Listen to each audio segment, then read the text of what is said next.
పవన్ కళ్యాణ్ కు కొంచెం తెక్కుంది, కానీ దానికో లెక్క మాత్రం లేదు. ఆ తెక్కతోనే రాజకీయంగా ఏవేవో నిర్ణయాలు తీసుకుంటూ జనసేన పార్టీకి తనకు తానే నష్టం కలిగించుకుంటున్నారని సొంత పార్టీ నేతలే పలు సందర్భాల్లో చర్చించుకుంటున్నారు. తన తలతిక్క మాటలతో రాజకీయంగా తనకు సలహాలు సూచనలు ఇస్తున్న వారిని పవన్ దూరం చేసుకుంటున్నారని విశ్లేషకులు సైతం మాట్లాడుకుంటున్నారు. ఇటీవల తాడేపల్లిగూడెంలో మాజీ మంత్రి హరిరామ జోగయ్యపై పవన్ కళ్యాణ్ పరోక్షంగా చేసిన వ్యాఖ్యలు ప్రస్తుతం తీవ్ర చర్చనీయాంశంగా మారాయి.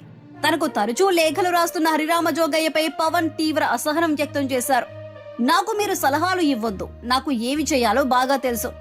మీరు మాతో యుద్ధానికి వస్తే కలిసి చేద్దాం, అంతే తప్ప సలహాలు సూచనలు అంటూ వెనక్కి లాగే ప్రయత్నం చేయకండి అని హెచ్చరించారు.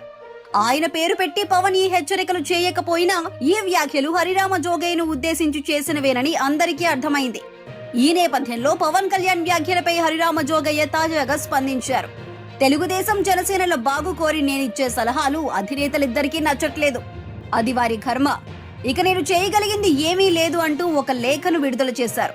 కాగా సీట్ల పంపకంలో జనసేనకు టీడీపీ అన్యాయం చేస్తోందని, ఈ విషయంలో వైఖరి సరైంది కాదని పలు సందర్భాల్లో పవన్ కు హరిరామ జోగయ్య లేఖలు రాసిన విషయం తెలిసిందే.